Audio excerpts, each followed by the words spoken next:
viewers. Well, this is a rather interesting turn of events. It has raised, as Robin Lundberg puts it in this article, raises eyebrows.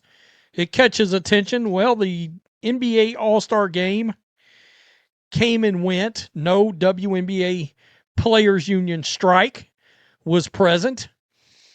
And now this morning we get this word of Breanna Stewart going to play overseas.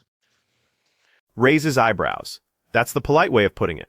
When one of the WNBA's biggest stars and a vice president of the Players Union announces she's heading overseas in April, right as collective bargaining talks hit their deadline, people notice, and when that announcement comes just days after Adam Silver called the negotiations 11th hour, the questions start flying fast. So, this was an announcement from a Turkish basketball club that Stewart would be joining the squad ahead of the EuroLeague Final Six.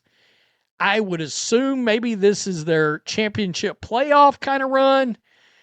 Look, I don't know anything about EuroLeague basketball. I'm not even going to try to act like I do.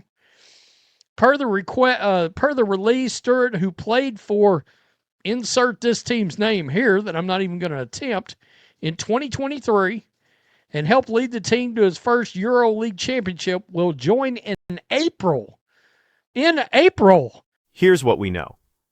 A Turkish basketball club announced that Breanna Stewart will join their roster ahead of the EuroLeague Final Six tournament.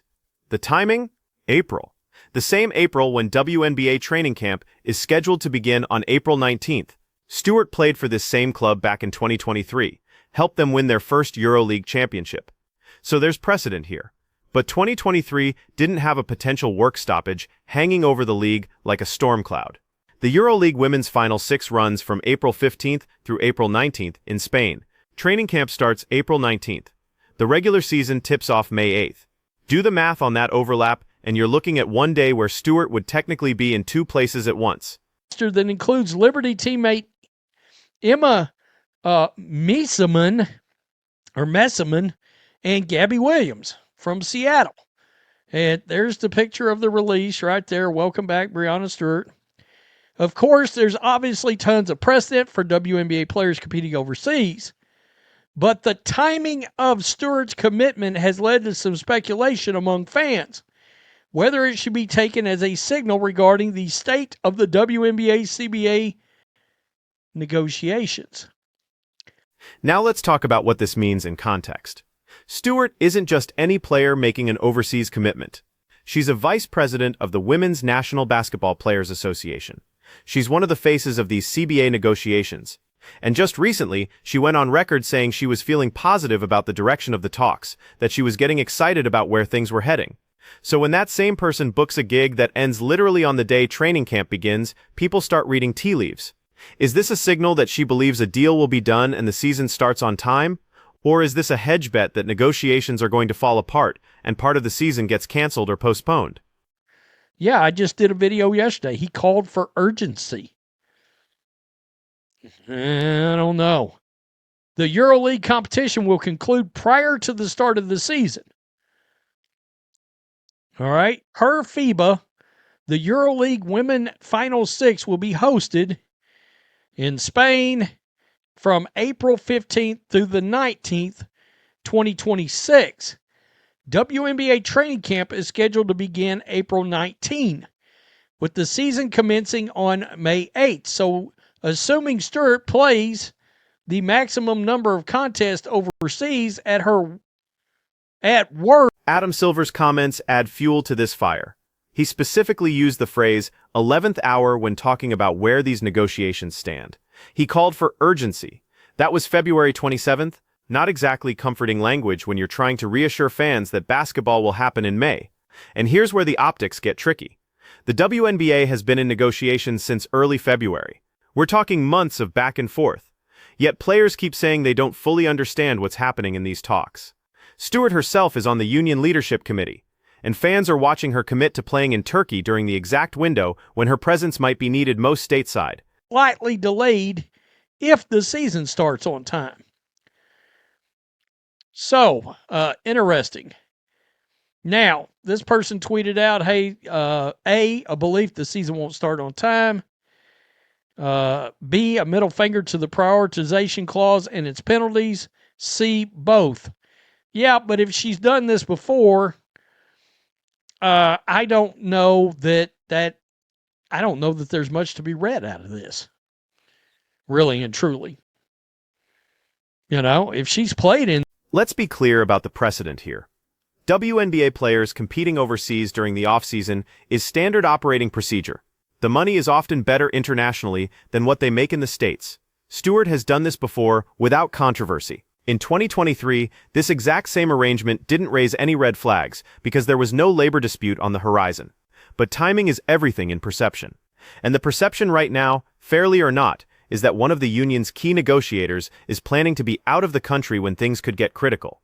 She'll be playing meaningful games in Spain, while her union colleagues might be walking picket lines or holding emergency meetings. There was no lockout or work stoppage then at all.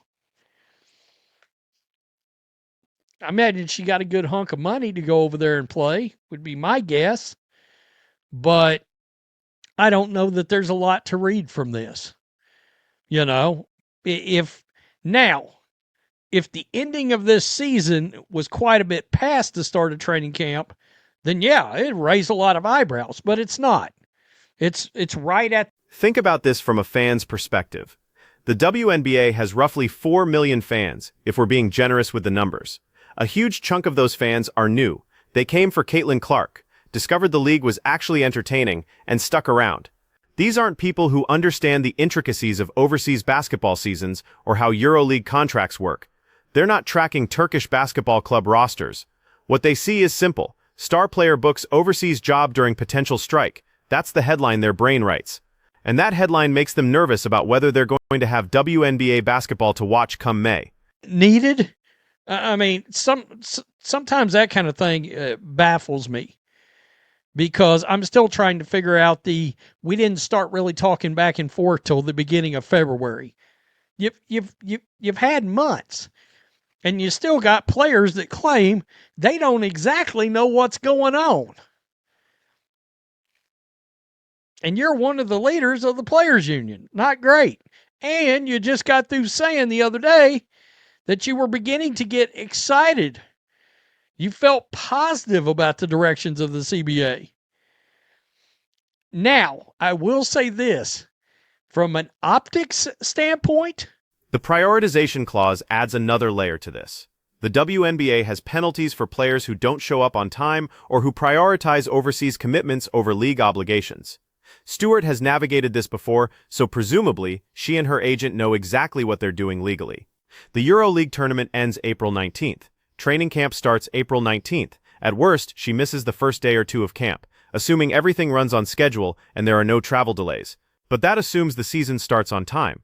And that assumption is doing a lot of heavy lifting right now, given where negotiations stand. If Stewart genuinely believed there was a significant chance of a work stoppage or delayed season, this overseas commitment makes perfect sense. Why sit around waiting when you could be making money and staying in game shape? From a perception standpoint, this don't look great. All right? It doesn't look great. For fans that are sitting back going, is there going to be a season? And then they look up and see this, and they're not as locked in as I know people that watch this channel and people that watch other creators and consume this kind of content regularly. All they're going to know is, oh shit, Breanna Stewart's going to play in another league in mid to late-ish April when the WNBA season's about to start, and then all of a sudden alarm bells are going to go off. Here's the question that matters. How do the owners and Adam Silver view this move? Because if you're sitting in an ownership meeting or you're the commissioner trying to get a deal done and you see one of the union's vice presidents booking international work during crunch time, what message does that send? Option 1. Stewart has inside information that a deal is close to done, so she's confident the season starts on schedule and she'll be back in time. Option 2. Stewart thinks negotiations are going to drag or fail, so she's protecting her income. Option 3. She's making a business decision completely independent of CBA politics because the money was too good to pass up and the timing technically works. The problem is, nobody outside that negotiating room knows which option is correct. And in the absence of information, people fill the void with speculation. 3.5 million of them is relatively new they're just sports fans that were like, oh shit, Caitlin Clark's awesome. Then they found out Sophie Cunningham, awesome. And yada yada yada. So they're just coming in and they're like keeping up with the CBA and yada, but they don't know shit about what goes on overseas, etc. These leagues, they're seeing this and to a great many fan, they probably are wondering, oh shit, is this going to be a real problem? Just saying. Just saying. Let's talk about what happens if this goes sideways. Say negotiations fall apart. Say the season gets delayed, or the first month gets canceled. Stewart is already committed to Turkey. She's already got that income secured. But her union colleagues who didn't make overseas arrangements? They're sitting at home not getting paid, waiting for a resolution. That creates an awkward dynamic. It's hard to stand in solidarity when one of your leaders has an escape hatch, and you don't. It's hard to hold the line on demands when someone on your negotiating committee has already moved on to their backup plan. Fair or not, that's how it looks from the outside. By Adam Silver in the NBA/WNBA owners. That's another question that I would love answered. Tell me what you think. Is this a 5-alarm fire or no? So here's where we land on this. Is Breanna Stewart's overseas commitment a 5-alarm fire, signaling the CBA talks are doomed? Probably not. She's done this before. The timing technically works if everything stays on schedule, and players have every right to maximize their earning potential, especially given how much less they make compared to male athletes. But is it great optics during a tense negotiation period? Absolutely not. When you're a union leader and your job is to project confidence and solidarity, booking international work during potential strike season sends mixed signals. Maybe she knows something we don't. Maybe a deal is closer than it appears. Maybe this is just smart financial planning with no deeper meaning. Or maybe it's a sign that the people inside those negotiating rooms aren't as optimistic as they're telling the public. Maybe Stewart looked at the calendar, looked at where talks were headed, and decided she needed a backup plan. That's not panic, that's pragmatism. But pragmatism from a union leader can look a lot like doubt.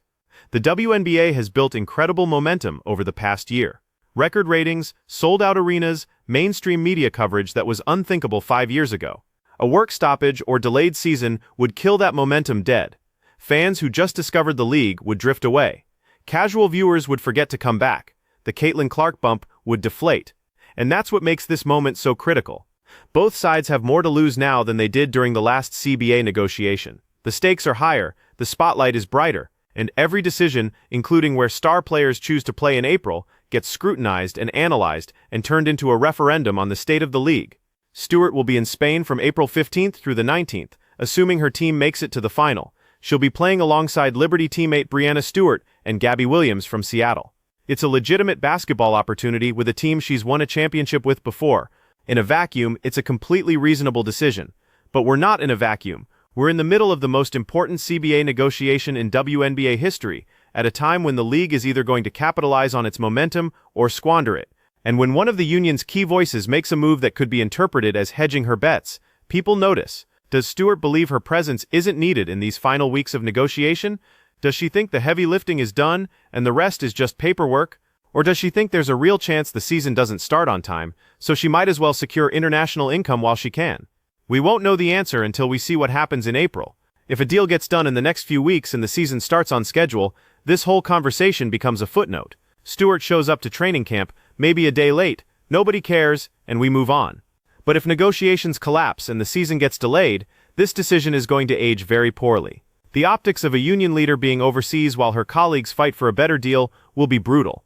So what do you think? Is this a non-story being blown out of proportion, or is it a signal that the people closest to these negotiations don't actually believe a deal gets done on time? Drop your take in the comments. And if you want to stay updated on how this CBA situation unfolds, hit that subscribe button because this story is far from over.